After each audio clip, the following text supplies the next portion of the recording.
अब हम देखेंगे एग्जम्पशंस। इसके ऊपर भी एग्जाम में डायरेक्ट क्वेश्चन आ सकता है। एग्जम्पशन में हम ये देखने वाले हैं कि ऐसी कौन सी हाउस प्रॉपर्टी है जिनकी इनकम यहां पर टैक्सेबल नहीं होगी, ये हम देखने वाले हैं। तो यहां पर टोटल 10 एग्जम्पशंस हैं, ये आपको याद रखना है। एक एक करके हम सारे एग्जम्पशंस देखेंगे। सबसे पहला है इनकम फ्रॉम फार्म हाउस, यानी अगर आपका कोई फार्म हाउस है, फार्म हाउस, और इस फार्म हाउस से अगर कोई इनकम होती है तो वो एग्जेम्प्ट है under section 10(1) along with section 21AC। अब ये सेक्शन अगर आपको याद नहीं भी हुए तो भी चलेगा, लेकिन आपको जो याद रखना है वो केस को याद रखना है।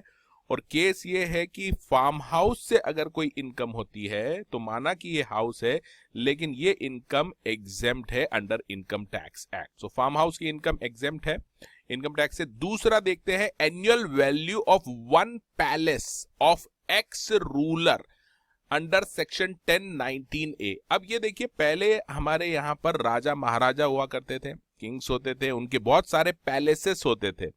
तो यहाँ पर मान लीजिए एक पैलेस है, दूसरा, तीसरा, चौथा, ये पैलेसेस इन रूलर्स के हैं।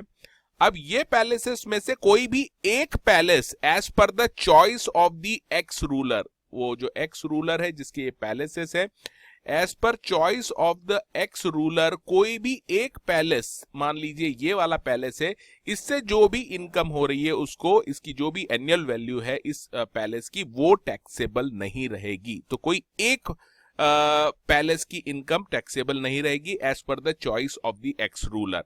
अब आप बोलेंगे सर बाकी के जो पैलेसेस हैं, पैलेस नंबर 2, 3, 4, इनकी इनकम जो भी होती है, इन पैलेसेस से इनकम, वो एक्स रूलर की टैक्सेबल इनकम मानी जाएगी under the head house property. तो एक पैलेस से इनकम जो होगी हाउस प्रॉपर्टी की, वो एग्जेम्प्ट है एक्स रूलर के केस में अंडर सेक्शन 10(19)A। तीसरा एग्जम्पशन दिया है लोकल अथॉरिटी, जैसे Pune municipal corporation, Mumbai municipal corporation, ये जो लोकल अथॉरिटीज रहती है इनकी बहुत सारी प्रॉपर्टीज रहती है, हाउस प्रॉपर्टीज, तो इनके ऊपर टैक्स नहीं लगेगा। जो भी इनकम होती है लोकल अथॉरिटी को, लोकल अथॉरिटी की जो भी हाउस प्रॉपर्टी इनकम होती है वो एग्जेम्प्ट है अंडर सेक्शन 10(20). इसके बाद आता है साइंटिफिक रिसर्च एसोसिएशन। तो अगर कोई साइंटिफिक रिसर्च एसोसिएशन है, उसको कोई हाउस प्रॉपर्टी से इनकम होती है तो उसकी इनकम भी एग्जेम्प्ट है अंडर सेक्शन 10(21). इसके बाद है एजुकेशनल इंस्टीट्यूट्स एंड हॉस्पिटल्स। तो हॉस्पिटल हो या एजुकेशनल इंस्टीट्यूशंस हो, उनकी जो हाउस प्रॉपर्टी की इनकम है वो भी एग्जेम्प्ट है अंडर सेक्शन 10(23)C। इसके साथ ही ट्रेड यूनियंस होती हैं, उनके पास अगर कोई प्रॉपर्टी है, हाउस प्रॉपर्टी है, उससे उनको कोई इनकम होती है तो वो भी एग्जेम्प्ट है अंडर सेक्शन 10(24).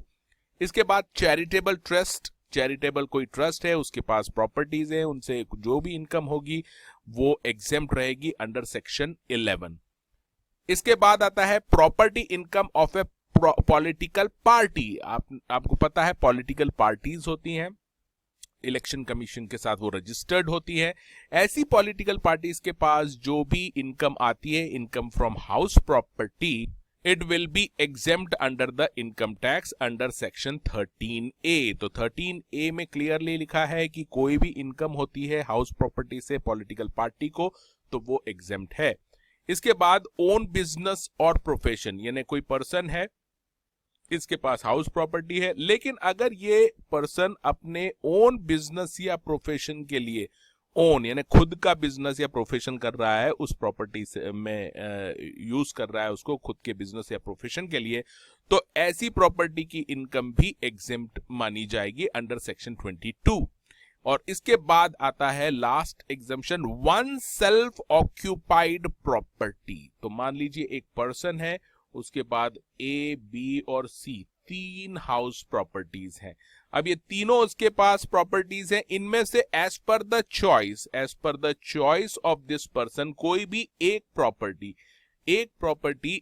जो कि सेल्फ ऑक्यूपाइड प्रॉपर्टी है उसको एग्जेम्प्ट कर रखा है अंडर सेक्शन 23(2). तो बाकी की जो प्रॉपर्टीज है वो एग्जेम्प्ट नहीं होगी, उनको deem to be let out मान लिया जाएगा, और वो हम आगे अभी देखेंगे और आगे लेक्चर्स में। अब इसमें मेन बात आपको ये याद रखनी है कि इसके ऊपर डायरेक्ट क्वेश्चन आ सकता है, और आपको ये एग्जम्पशन याद रखने हैं। मैं एक बार फिर से रिवाइज करा रहा हूं। Any income from farm house will be exempt. दूसरा, annual value of one palace, याद रखना एक ही palace, one palace of ex ruler will be exempt. ये वन पैलेस वो चूज कर सकता है कौन सा चाहिए उसको। तीसरा है लोकल अथॉरिटी की जो भी इनकम होती है हाउस प्रॉपर्टी से, वो भी एग्जेम्प्ट है। तीसरा, साइंटिफिक रिसर्च एसोसिएशन की कोई इनकम होती है हाउस प्रॉपर्टी से, वो भी एग्जेम्प्ट है। एजुकेशनल इंस्टीट्यूशंस या फिर हॉस्पिटल्स की कोई इनकम होती है हाउस प्रॉपर्टी से, वो भी एग्जेम्प्ट है। ट्रेड यूनियन की जो हाउस प्रॉपर्टी से इनकम है वो भी एग्जेम्प्ट है। चैरिटेबल ट्रस्ट की इनकम हाउस प्रॉपर्टी से वो भी एग्जेम्प्ट है। इसके बाद ऐसी कोई पॉलिटिकल पार्टी है उसको कोई इनकम हो रही है हाउस प्रॉपर्टी से, वो भी एग्जेम्प्ट है। या फिर ऐसी कोई प्रॉपर्टी है जिसको असेसी खुद अपने बिजनेस या प्रोफेशन के लिए यूज कर रहा है, वो भी एग्जेम्प्ट है। और लास्ट है only one self occupied property of any assessee will be exempt. Hello friends, मैं सीएस एग्जीक्यूटिव के सारे सब्जेक्ट के लेक्चर्स प्रोवाइड करने जा रहा हूं। मेरी साइट पे ये लिस्टेड हैं, और कुछ इंपॉर्टेंट जो टॉपिक्स हैं इसमें से वो मैं यूट्यूब पे भी अपलोड कर रहा हूं, और साथ में लाइव क्लासेस ले रहा हूं अनअकैडमी पे। Free of cost live classes है सीएस एग्जीक्यूटिव के लिए। अगर आप मेरी सीएस एग्जीक्यूटिव की लाइव क्लासेस ज्वाइन करना चाहते हैं फ्री ऑफ कॉस्ट, तो आप मुझे व्हाट्सएप पे कांटेक्ट कर सकते हैं 9860544418 पे।